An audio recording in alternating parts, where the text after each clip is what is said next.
यहां पर ईडी के छापे गिरे, इनकम टैक्स के ऑफिसर आए और सब हमारे कार्यकर्ताओं को तंग करे और ये हमारे अधिवेशन को फेल करने के लिए। जरा चुप बैठो, आपका जोश चुनाव में दिखाओ, अब बैठो सब। मोदी जी ने, शाह ने मिलकर हमारे अधिवेशन को फेल करने के लिए, छत्तीसगढ़ के लोगों को बदनाम करने के लिए उन्होंने इनकम टैक्स के दाग डाले, ईडी के दाग डाले।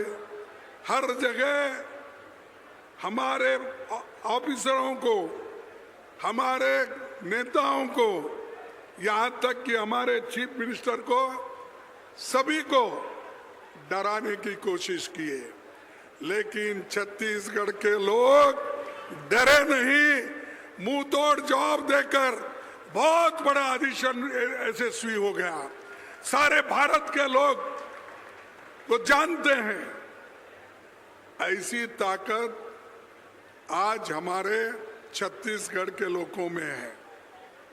इसीलिए कितने बार तो यहाँ पर अमित शाह आने दो, मोदी आने दो, और कितने भी उनके चेले चपाटे हैं आने दो, छत्तीसगढ़ के लोग डरने वाले नहीं, झुकने वाले नहीं, मरेंगे लेकिन कभी किसी के सामने झुकेंगे नहीं। हमको खूब डराने की तो कोशिश पहले भी की है, अभी भी चल रहा है। तो सर आपको मालूम है, पार्टी के लिए, हमारे पार्टी के लिए जो जो काम किए, उन नेताओं को यहाँ जो बैठे हुए हैं, हमारे चीफ मिनिस्टर से लेकर दूसरे मिनिस्टरों को भी अभी भी सताने का काम चल रहा है।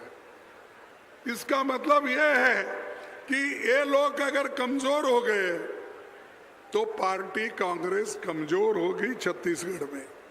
अगर छत्तीसगढ़ में कमजोर हो गई तो दिल्ली में भी ये कमजोर हो जाएगी। अगर कमजोर होगी तो राहुल गांधी जी इस देश के प्रधानमंत्री नहीं बनेंगे। ये उनका मंशा था। लेकिन आप डालो, कितना ईडी केस डालते हैं डालो।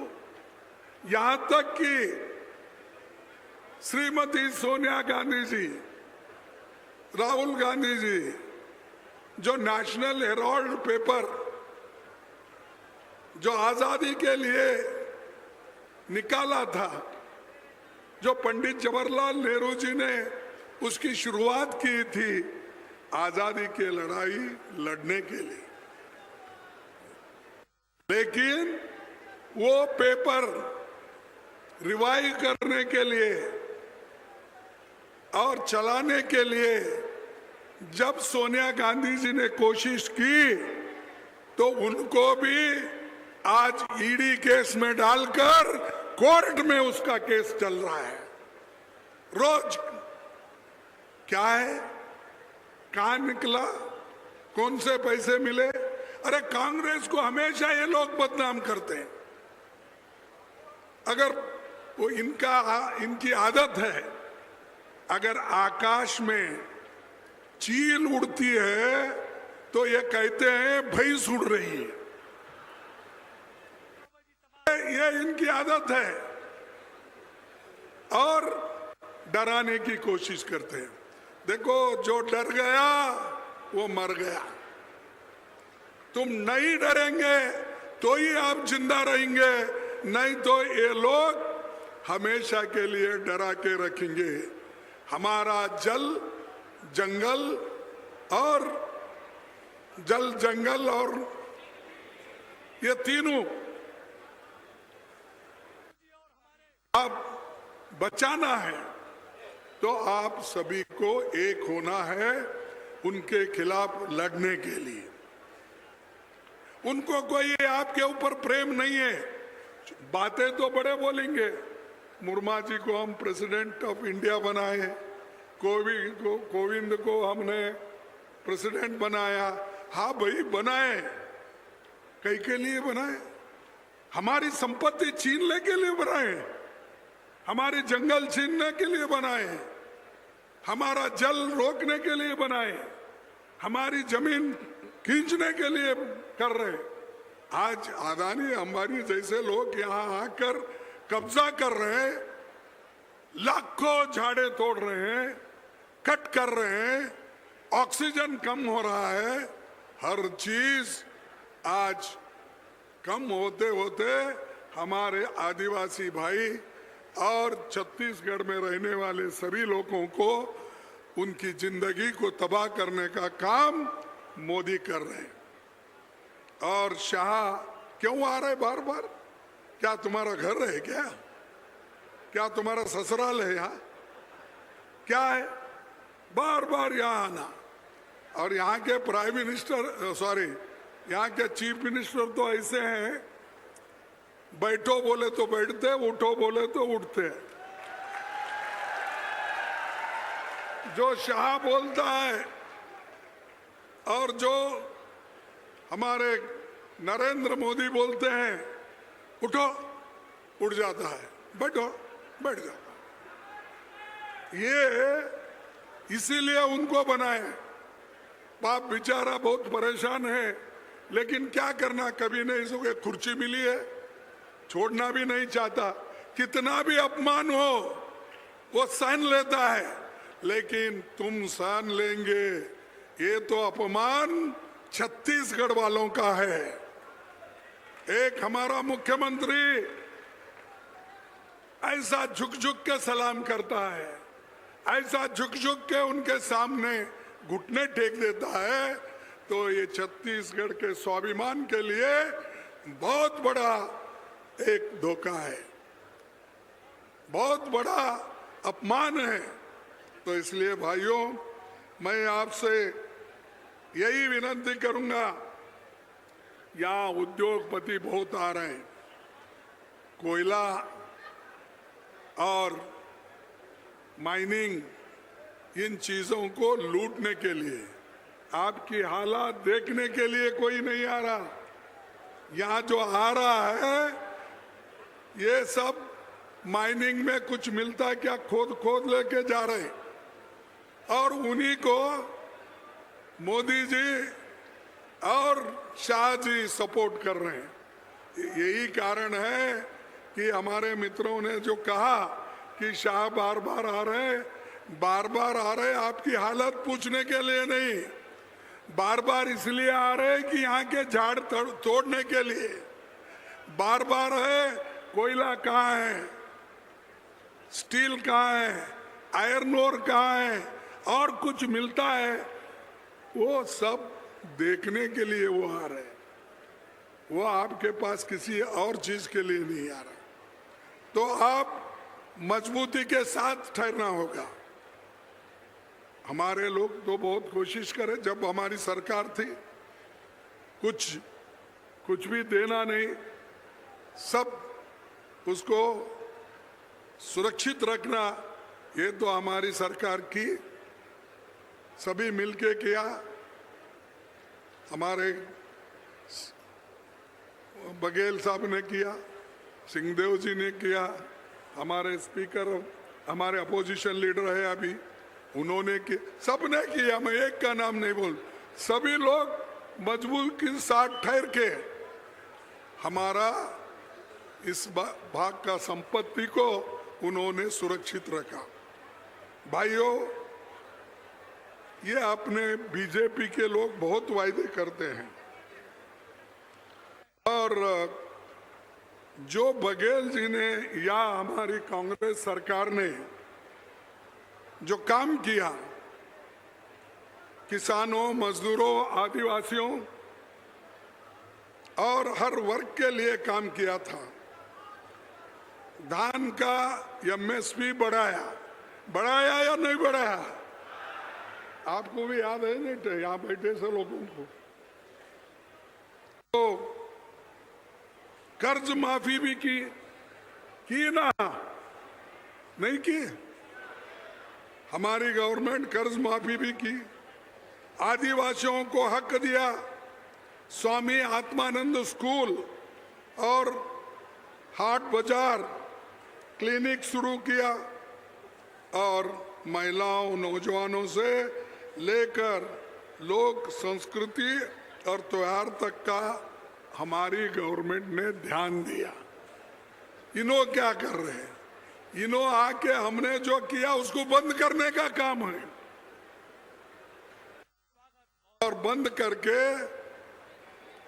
लब लोगों को डराते फिरने का।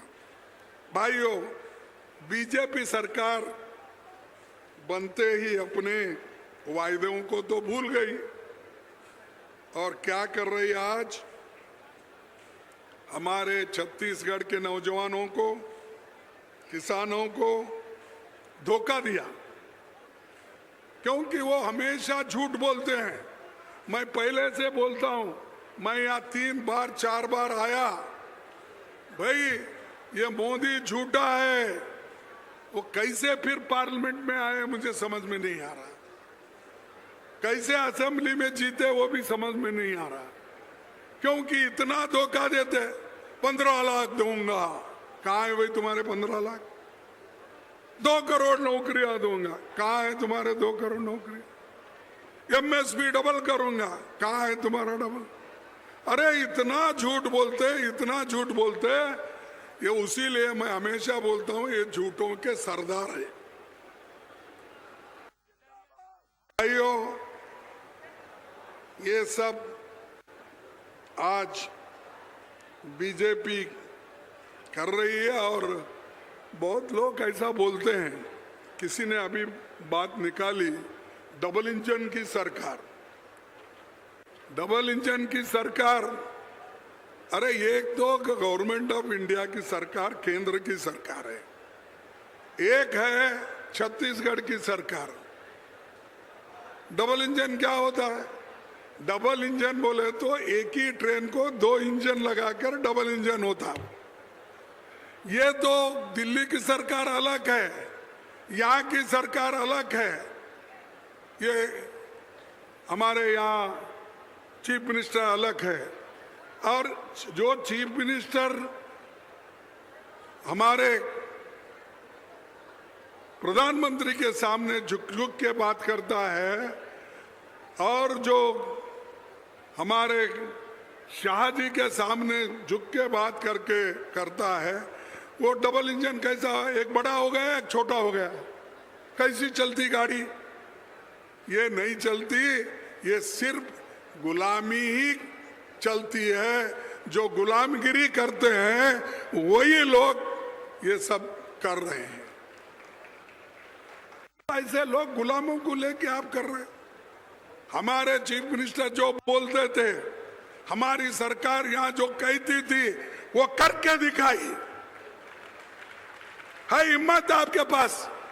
सब दिल्ली में पूछ के आतों बोलते हैं, और कभी उन्होंने तुम्हारा ख्याल नहीं किया। और यहां तक कि जबकि कांग्रेस सरकार थी, 17 जन कल्याणकारी योजनाओं को बनाई थी, भाजपा ने बंद कर दिया। क्या किया? जो कल्याणकारी काम बंद हो गए, आपको याद नहीं है ना? तो बंद हो गए। फिर भी लोग मोदी मोदी बोलते हैं। अरे बाबा, जो हम दिए वो छीन लेके गए हैं, चोरी किए, वो तो वापस दो। वो भी नहीं। देखिए जैसा क्या बंद किया बीजेपी ने, गौठान योजना, गोबर खरीदी, भूमिहीन कृषि मजदूरों को, महिलाओं की योजना, ये सारे चीज बंद हो गए ना, हो गए। फिर पूछो उनको, जब शाह आते ना, साहब आपका चीफ मिनिस्टर तो सारा बंद कर दिया, और आप टूर मार रहे हैं आके, काय के लिए मार रहे हैं?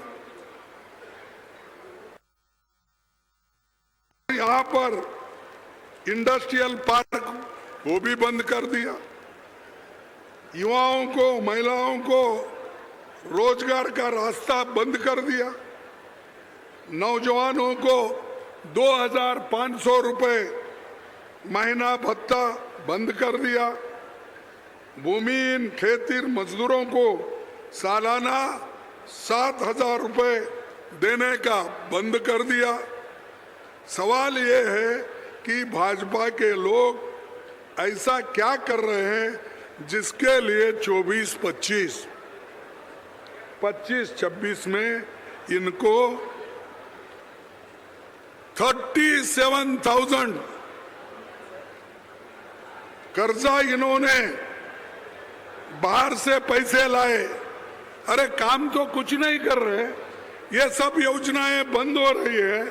ये गारंटी जो हमारे कांग्रेस पार्टी की सरकार दी थी वो तो बंद कर दिए। 37,000 कर्जा क्यों लाए? कई के लिए लाए? सिर्फ एडवर्टाइजमेंट देने के लिए। पेपर में आप देखिए, कहीं भी उनका फोटो रहेगा, नरेंद्र मोदी का फोटो रहेगा, कभी कभी शाह का फोटो भी रहेगा। और शाह तो अब कोऑपरेटिव फेडरल यूनिवर्सिटी कुछ यूनिवर्सिटी बना रहे हैं। किनके लिए? गरीबों के लिए नहीं है, वो सिर्फ अमीरों के लिए ही बनाकर एक एक को अध्यक्ष बनाने का उनका काम है। लेकिन मैं जब कोऑपरेशन मिनिस्टर था कर्नाटक में, उस वक्त मैंने क्या किया, गरीब लोग मेंबर नहीं बन सकते तो मैंने सरकार का पैसा देकर उनको मेंबर बना के फिर कोऑपरेटिव सोसाइटी में उनको डायरेक्टर बनाया। करो, आपकी हिम्मत है तो आप गरीबों का जो पैसा है उनको दो, उनके नाम से फंड डालो, उनको डायरेक्टर बनाओ, उनको अध्यक्ष बनाओ, बैंक में उनको सहूलत मिले, ऐसा करो। वो सब छोड़ के चंद लोगों के हाथ में कोऑपरेटिव बैंक रहना और सभी उनके हाथ में रहना, इसीलिए आज एक उन्होंने कोऑपरेशन जो ये है डिपार्टमेंट भी लिया। एक तो होम डिपार्टमेंट, दूसरा ईडी डिपार्टमेंट, तीसरा कोऑपरेटिव डिपार्टमेंट। कोई होम मिनिस्टर आज तक इतने पोर्टफोलियो लेकर लोगों को सताने का, लोगों को एक डर बिठाने का काम नहीं किया, इन्होंने किया। और एक बात मैं आप याद दोहराना चाहता हूं, जो हमारे नेतागण यहाँ पर बोले, उन्होंने कहा आज डीपी नहीं मिल रहा, डीपी, और उसी तरह से खाद नहीं मिल रहा। सब चीजें जो कांग्रेस में मिलती थी वो अब बंद